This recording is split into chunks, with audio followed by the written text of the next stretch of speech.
12장 1절부터 13절까지입니다. 신약 히브리서 12장 1절부터 13절.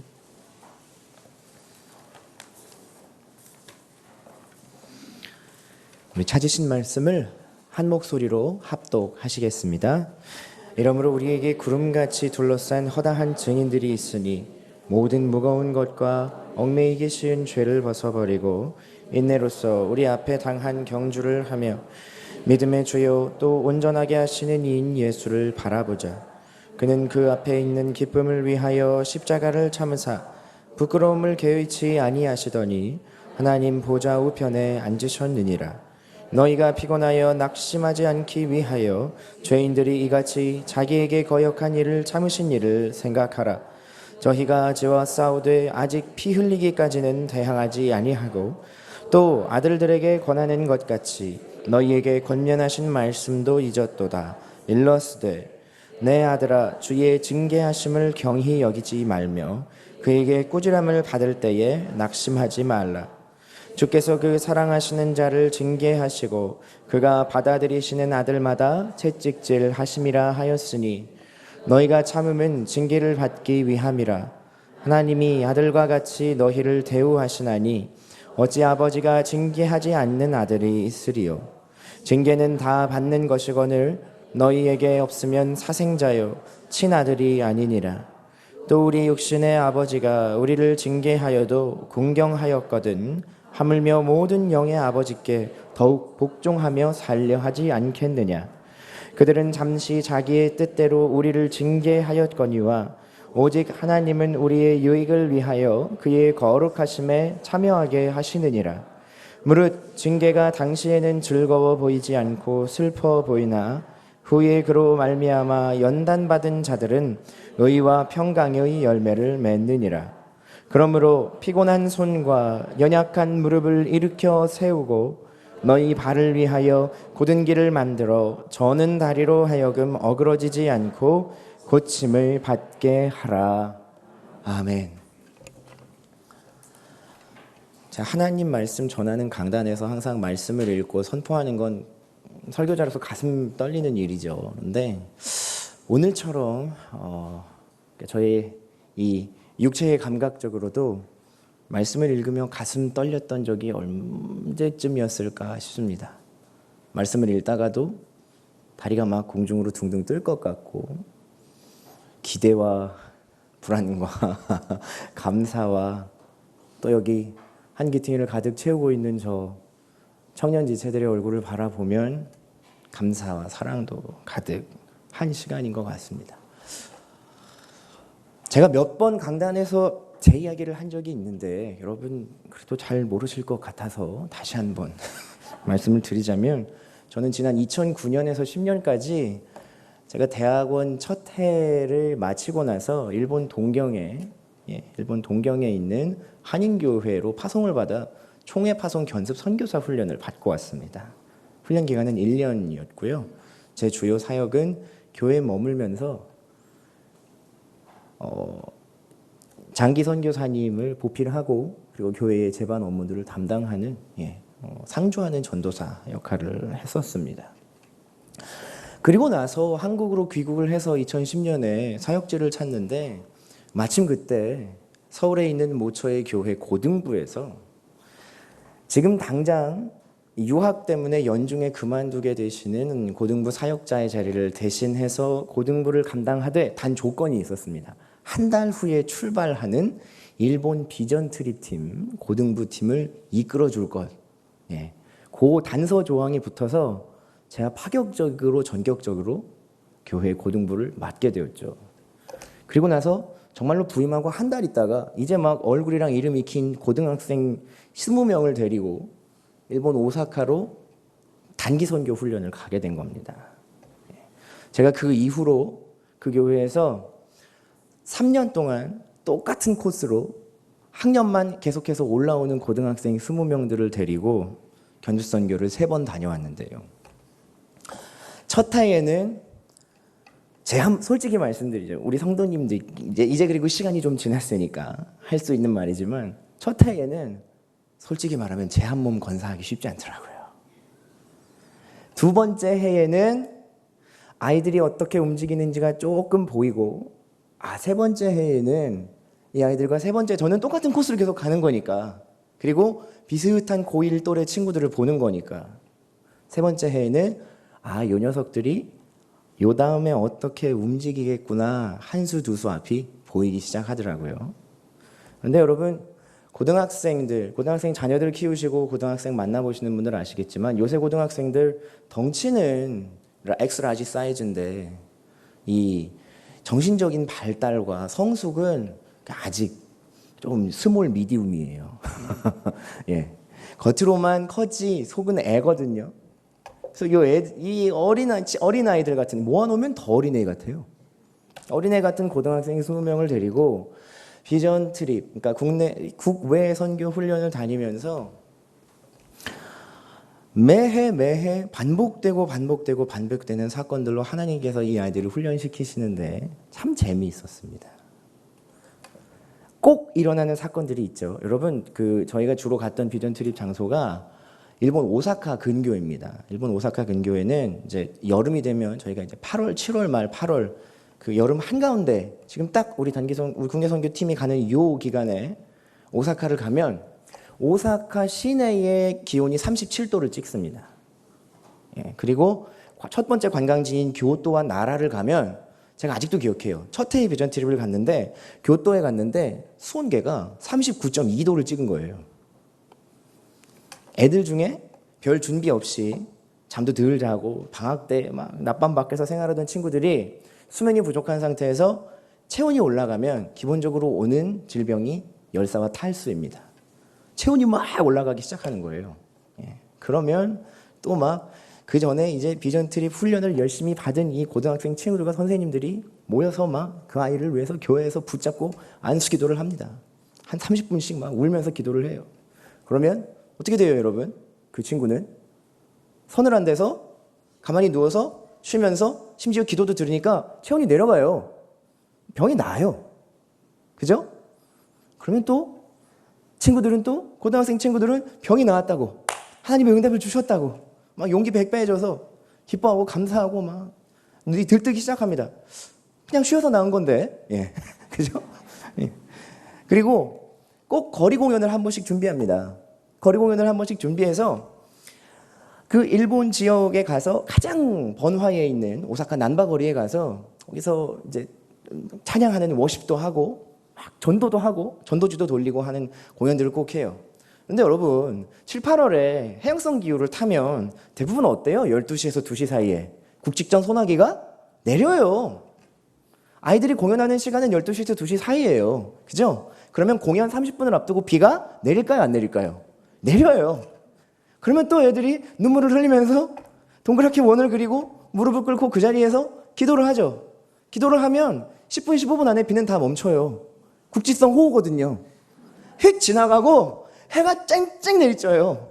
그러면 또 아이들은 난리가 나죠. 기도의 응답을 받았다고. 그리고 그러면서 이 친구들이 정말 용기 100배에서 돌아옵니다. 젠트리브 돌아와요. 그런데요, 제가 새해 중에 첫 해는 아직도 기억을 생생히 하고 있는 게, 돌아왔는데 아까 제가 굉장히 부끄러운 고백이라고 하면서 말씀을 드렸잖아요. 제 한 몸 건사하기가 쉽지 않았잖아요. 정황을 제대로 따지질 못한 거예요. 이 친구들이 어떤 경험을 하고 그 경험을 갈무리하고 돌아와서 실제의 삶을 살아야 하는지를 못 챙겨준 거죠. 그랬더니 상식적으로 봐도 열사병 걸린 친구는 1시간, 2시간만 쉬면 낫고, 국제성 호우는 좀만 기다리면 비가 그치는 거였지만, 아이들이 기도하고 믿음의 눈으로 받았던 그 응답을 경험하고 하나님이 일하셨어요. 하나님이 우리 비전 트립을 이끌어 주셨어요. 우리가 함께 받았던 여호수아 3장의 말씀처럼 하나님이 우리를 앞장서 가시면서 요단강을 건너게 하셨어요 했던 친구들이 선교 다녀온 그 주일 예배를 안 나와요. 네. 이 친구들이 그런 친구들인 거죠. 잡아주지 않으면 본인이 아무리 보고 아무리 분명한 증거들을 받았어도 그냥 날아가더라는 겁니다. 그래서 그 두 번째 해에는 마음을 독하게 먹었죠. 친구들을 붙잡아서 너희들이 어디로 열정을 보내야 하고 무엇을 바라보며 세상 속에서 계속해서 하나님과 동행하는 삶을 살아야 하는가. 그랬더니 말씀 훈련이 생기고요.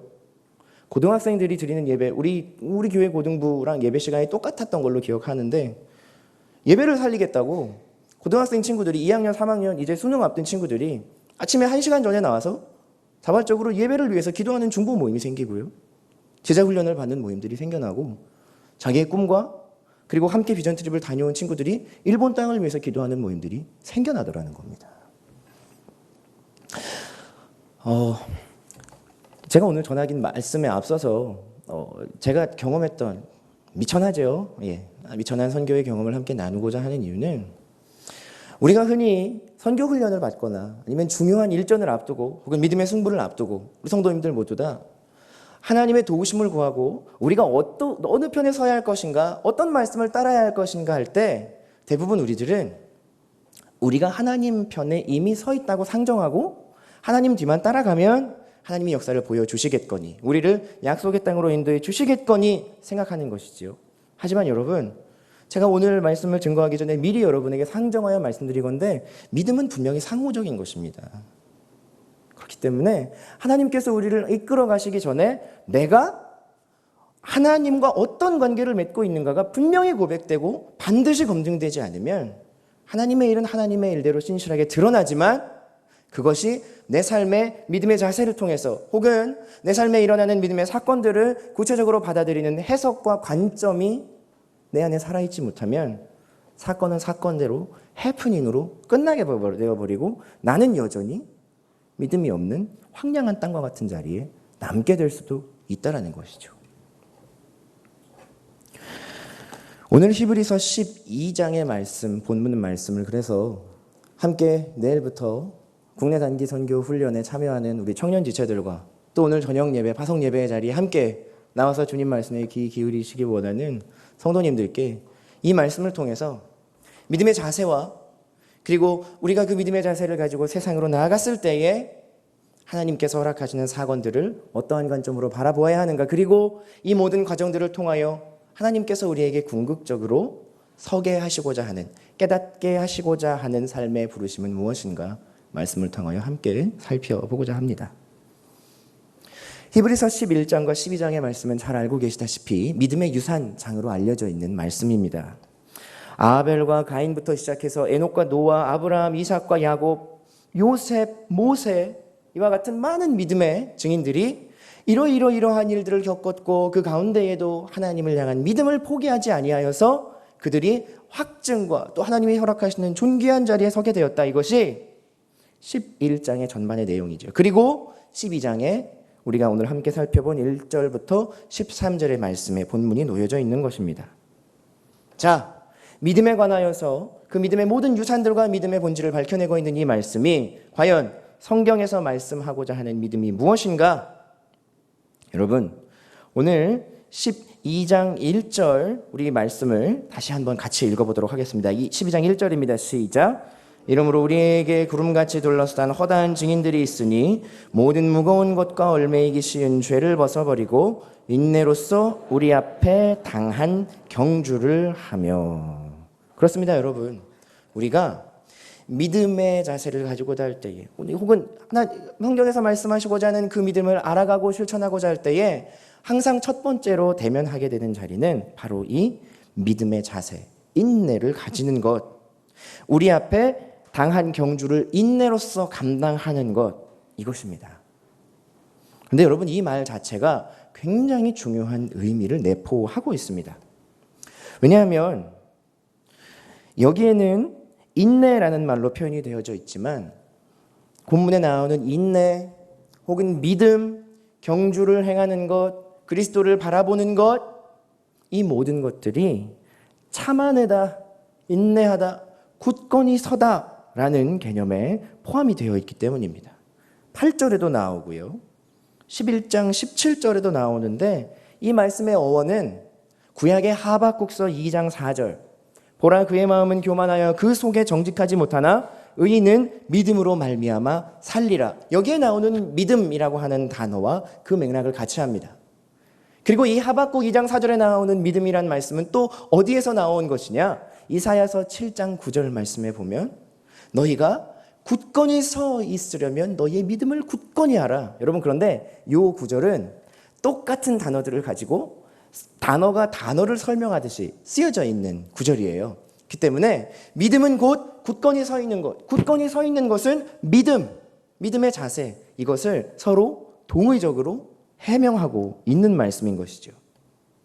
즉, 이 믿음이라는 단어의 어원 자체가 참고 견딘다 라는 의미를 가지고 있다는 것입니다. 이러한 관점에서 보자면 믿음의 정의는 이렇게 내려질 수 있을 것입니다. 보이는 것 너머에 있는 보이지 않는 실체를 대망하면서 내 앞에 있는 모든 부조리하고 부당한 현실을 감당해내는 것, 참고 하나님 앞에 온전히 서 있기를 구하는 자세라는 것이지요. 여러분, 믿음은 결과물로 혹은 우리에게 어떠한 선물이나 혹은 어떤 커다란 상급과 같이 주어지는 것이 아닌 오늘 12장 1절과 2절의 말씀을 통해 살펴보는 믿음의 본질은 자세라는 것입니다. 받아들이고자 하는 첫 번째 틀, 세계관, 관점, 이것이 믿음의 본 의미라는 것이지요. 믿음의 자세를 가지기 위해서 하나님께서 말씀을 통해 그의 백성들에게 끊임없이 요구하시는 것들이 있습니다. 매 순간 삶의 자세에서 요구하시는 것들도 있겠지만 이것들은 출애굽기의 말씀, 처음 이스라엘 백성에게 주셨던 하나님의 말씀에 잘 요약되어져 있습니다. 내가 거룩하니 너희도 거룩하라. 순전하고 거룩할 것, 그리고 마지막으로 소망을 잃지 아니할 것. 순전하고 거룩할 것, 그리고 소망을 잃지 아니할 것입니다. 믿음의 자세를 가지기 위해서 필요한 것들은 바로 이와 같은 것들입니다. 여러분, 순전할 것이라는 것은 무엇일까요? 이 순전하다, 순결하다라는 말의 성경적 의미에는 혼인을 앞둔 처녀, 규수가 자신의 행위와 자신의 신분에 합당한 일들을 하며 합당하지 않은 일들은 하지 않기로 분별해내는 것을 말합니다. 하지 않아야 할 것을 하지 않고 해야 할 일들을 성실하게 해내는 것이지요. 이것이 순결함, 순전함, 그리고 거룩함의 본질입니다. 오늘 본문 4절 말씀을 보면 이렇게 기록되어져 있습니다.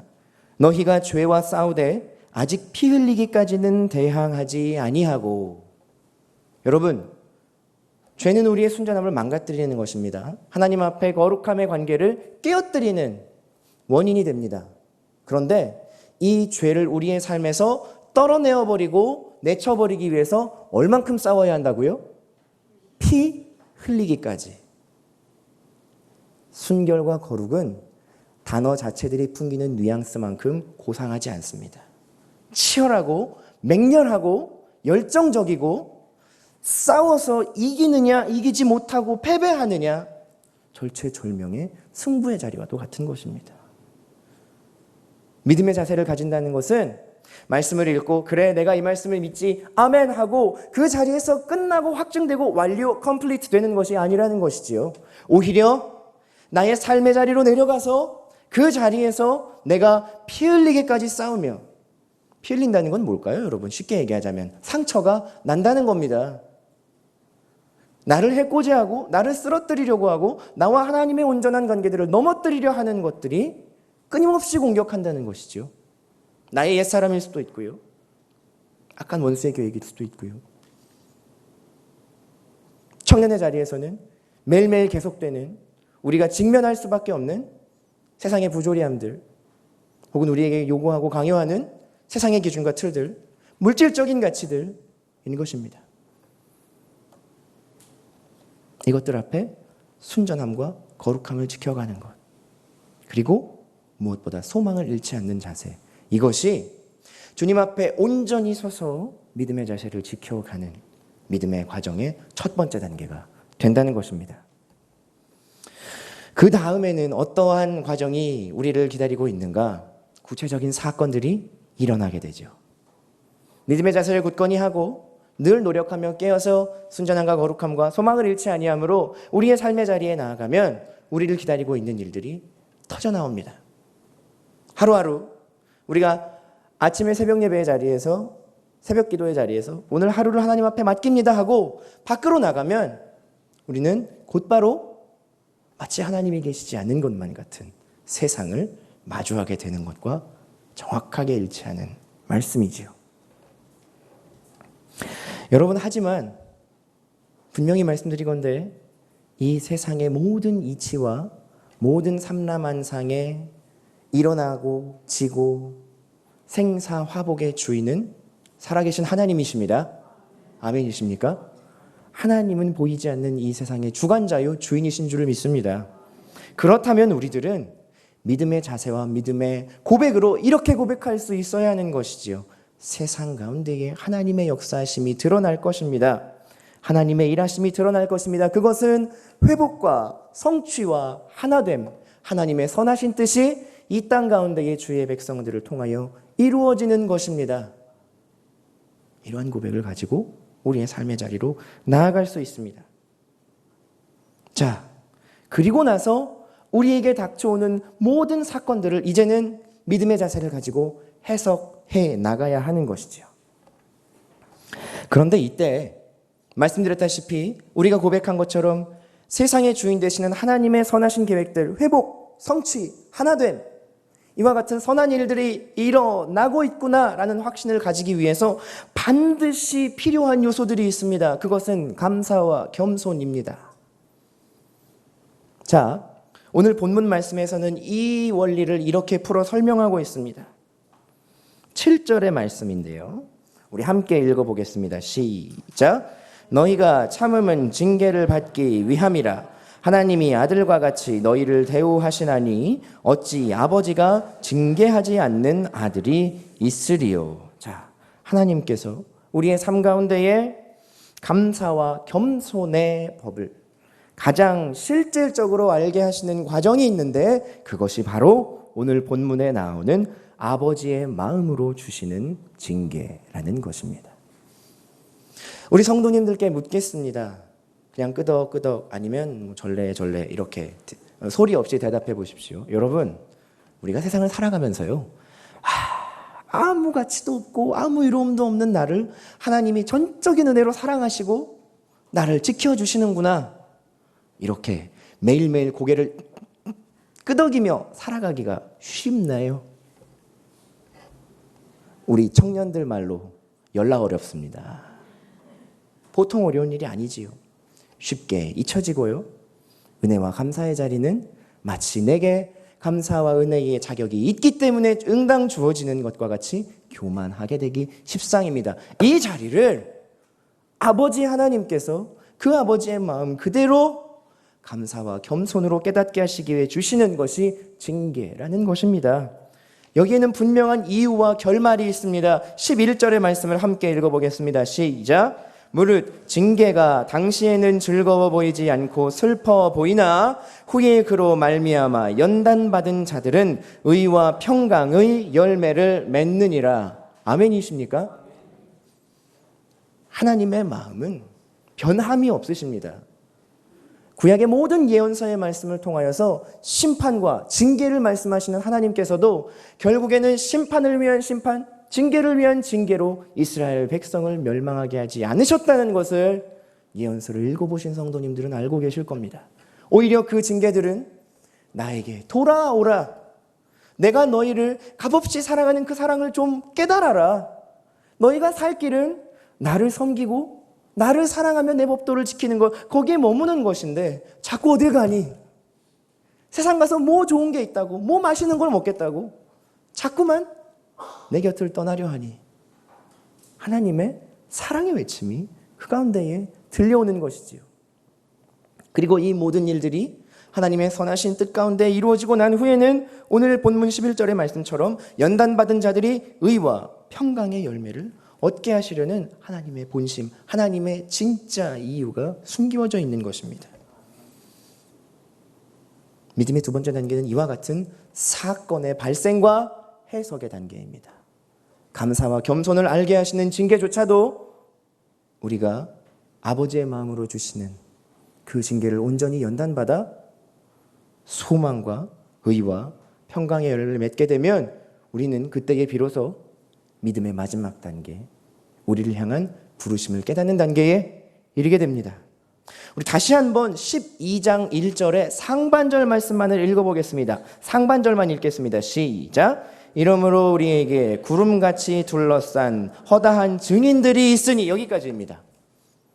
허다한 증인들이 있다고 합니다. 여러분, 하나님께서 우리에게 믿음을 주시고 아버지를 알게 하시고 예수 그리스도로 말미암아 구원을 얻게 하시는 모든 연유는 바로 우리로 증인되는 삶을 살게 하기 위함입니다. 우리가 겪고 보고 듣고 체험한 하나님의 일들, 하나님의 성품을 증거하기 위하여 우리를 부르시고 연단하시고 의와 평강의 열매를 맺게 하시는 것입니다. 그리고 이 증인들의 단계에 이르게 되었을 때 우리는 비로소 쉽게 깨어지지 않는 믿음, 낙심하지 않는 굳건한 소망, 보석과 같은 믿음, 확신을 얻게 되는 것입니다. 믿음의 자세를 거쳐 하나님이 주시는 감사와 겸손으로 사건을 해석하는 믿음의 두 번째 단계를 거치면 확신을 가지는 증인의 자리에 서게 되는 것이죠. 여러분, 증인이라는 존재에 대한 그 존재적 세 가지 특징이 있습니다. 첫 번째는요, 증인은 진실을 가지고 있습니다. 진실을 소유했지요. 보고 듣고 그 일을 체험했으니까. 그리고 그 일이 진실이라는 확신 위에 서 있습니다. 맞지요? 그리고 가장 중요한 것, 증인이 위증하지 않고 진실을 증거하는 한 증인은 법적으로 그 신분을 보호받습니다. 하나님, 내 영혼을 보호해 주십시오. 주님, 내 삶을 지켜 주십시오. 모든 질병과 환난으로부터 나를 보호해 주십시오. 여러분, 증인은 그의 삶과 그의 영혼과 그가 가지고 있는 하나님의 복음과 진리로 인하여 하나님의 보호하심을 받게 되는 줄을 믿습니다. 우리가 모든 필요한 소유와 하나님 앞에 소원을 구하기 이전에 우리는 우리를 향하신 하나님의 온전한 부르심, 증인되는 삶의 자리에 서기를 갈망하여야 합니다. 우리 마지막 12절과 13절의 본문을 함께 읽도록 하겠습니다. 시작. 그러므로 피곤한 손과 연약한 무릎을 일으켜 세우고 너희 발을 위하여 곧은 길을 만들어 저는 다리로 하여금 어그러지지 않고 고침을 받게 하라. 여러분, 이 믿음의 길은 쉽지 않은 힘든 길입니다. 고난이 있고 시험이 있고 환난이 있고 눈에 보이는 현실을 뛰어넘어 보이지 않는 하나님의 뜻과 그리고 하나님이 허락하여 주시는 소망을 내 안에 온전히 품어가야만 하는 참으로 고달픈 길이지요. 그런데 이 고달픈 길을 홀로 걷는가, 왜 나 혼자만 이 길을 걷게 하셨나 하면서 어두운 밤중에도 울며 그 길을 걷다 보면 어느새 나와 같이 이 길을 자원하여 걷고 있는 내 옆에 있는 동역자들을 발견하게 됩니다. 함께 하나님이 주신 한 소망을 품고 환난과 시험과 아픔들을 이겨내며 때로는 하나님이 주시는 기쁨과 응답으로 말미암아 감사하고 찬양하고 얼싸안고 눈물 흘리며 주님께 찬양하다가 또 때로는 인생의 환난과 어려움과 시험이 오면 서로를 위로하고 부둥켜 안고 그 찬바람과 매서운 시험이 지나갈 때까지 서로를 보살펴주는 믿음으로 하나 된 공동체, 그것이 바로 우리가 함께 모여있는 주님의 교회의 본질인 것입니다. 여기에 있는 어느 누구도 억지로 이 자리에 나와서 억지로 하나님의 복음의 십자가를 지고 억지로 예수 그리스도가 나의 구원자라고 고백하는 사람은 없습니다. 여러분, 우리는 함께 자원하여 이 길을 가기로 결단하는 자들입니다. 그리고 믿음의 자세를 가지고 신앙의 관점으로 우리에게 다가오는 세상의 모든 일들을 해석해 나아가며 믿음과 소망을 잃지 아니하고 증인과 확신의 자리에 서면 우리는 이미 이 땅에서 하나님의 나라가 나와 내 형제 자매와 그리고 이 시간 이 자리에 임하여 있는 주님의 영광을 보게 될 것입니다. 이 은혜가 이 자리에 함께 하시는 성도님들의 삶에 가득하기를 기원합니다. 그리고 하나님이 주시는 귀한 믿음의 자세를 가지고 이제는 확신 위에 서는 증인의 자리를 갈망하며 2박 3일 선교 훈련의 일정의 자리에 나아가는 우리 귀한 청년 지체들에게 하나님이 허락하시는 신실한 은혜가 되기를 간절히 기원합니다. 기도하겠습니다. 하나님, 우리에게 주어져 있는 이 믿음의 길을 걸어가기에 부족하고 연약한 나를 돌아보시고 하늘의 은혜와 긍휼로 채워 굳건하게 세워 주시옵소서. 나에게 당한 믿음의 경주를 인내와 오래 참음으로써 소망을 잃지 아니하고 순결함과 거룩함을 지켜감으로써 온전히 지키게 하시고 이 세상에서 일어나는 모든 사건들 가운데에 때로는 내게 다가오는 징계일지라도 때로는 내게 다가오는 기쁨과 감사와 성취일지라도 하나님의 온전하신 뜻 가운데 이루어짐을 바라보며 늘 주님의 선하심을 갈망하는 자리에 서게 하여 주시옵소서. 주님, 내가 증인된 부르심의 자리를 감당할 때에 나의 영혼과 나의 삶은 안전합니다. 그 증인된 삶의 자리를 갈망하며 날마다 나의 피곤한 손과 연약한 무릎을 일으켜 세우시는 하나님의 은혜를 갈망하게 하여 주시옵소서. 우리를 한 소망 한 교회로 부르신 주의 뜻에 온전히 응답하며 살아가게 하여 주시옵소서. 존귀하신 예수님의 이름으로 기도하옵나이다. 아멘.